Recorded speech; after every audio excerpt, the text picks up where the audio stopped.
What's going on, everybody?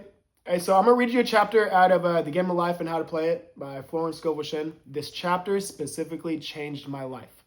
Okay, it really, really did. I take specifically this chapter and apply it to a lot of things throughout my day, every single day. I've gone over this before. It's casting the burden, and it's everything. All right, so listen up. When man knows his powers and the working of his mind, his great desire is to find an easy and good way to impress the subconscious with good, for simply an intellectual knowledge of the truth will not bring results. In my own case, I found the easiest way is in casting the burden.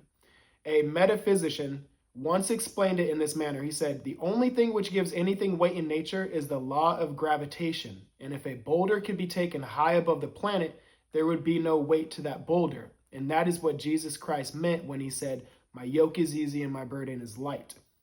Right? The boulder is your problem, your circumstance. SP not text me back. I'm not seeing the money in my account. Whatever it is, that's the boulder. And unless you raise in consciousness, just like this is saying, raise the boulder up to space, there's no weight up there. You raise your consciousness, there's no problems in the kingdom of heaven. There's no limitation. There are no problems. There's no such thing as problems. If you're entertaining problems, you're just operating out of the left hemisphere of your brain and using your finite egoic mind, which is the last thing you want to do. So he had overcome the world of vibration, functioned in the fourth dimension realm where there's only perfection, completion, life, and joy. He said, "Come to me, all ye that labor and are heavy laden, and I will give you rest. Take my yoke upon you, for my yoke is easy, my burden is light." We're also told in the 55th Psalm to cast thy burden upon the Lord. Many passages in the Bible state that the battle is God's, not man's, and that man is always to stand still and see the salvation of the Lord. It's telling us the burden is not ours. It's none of your business. The problem that you're seeing, the circumstance that you're seeing, yes, you are experiencing it. But the fixing, the how am I going to get past this? When is this going to be? That you need to cast all of that, to give all that to your higher self. Give that to God. Say, "Nope, this is not my problem. This isn't my job. Like, I'm functioning, like I'm clothed with this human right now. And this human isn't supposed to go take care of these problems. It's not supposed to do any of that. What it's supposed to do is know that it is awareness and rise above these perceived limitations." The definition of divinity, right? At least that's what Greg Braden says. This indicates that the superconscious mind, or Christ within, is the department which fights man's battle and relieves him of burdens. We see, therefore, that man violates law if he carries a burden. And a burden is an adverse thought or condition, and this thought or condition has its root in the subconscious. Right? You're looking at it as a problem. If you put a negative meaning towards a circumstance, what do you think the outcome is going to be? It's going to be a negative outcome. If you give a positive meaning, you're going to get a positive meaning.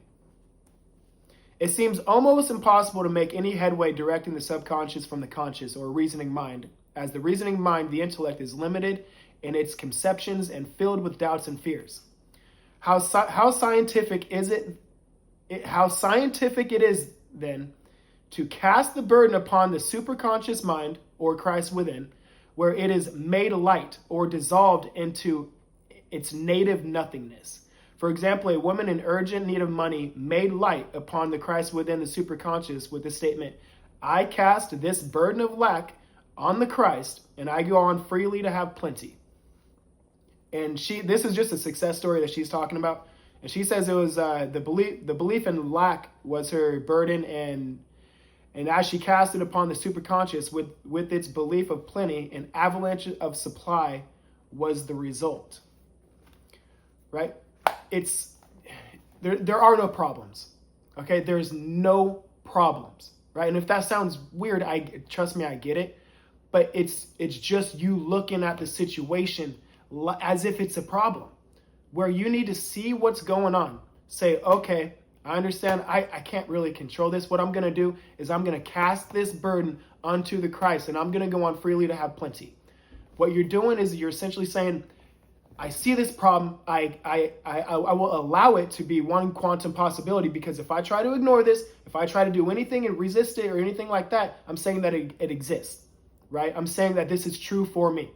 What I'm going to do is I'm going to listen to this chapter right here, and I am going to understand who I am and know that if I look at this problem as a problem, that's what it's going to be. I've got to rise in consciousness and understand who the fuck's got my back and understand who I walk with, right?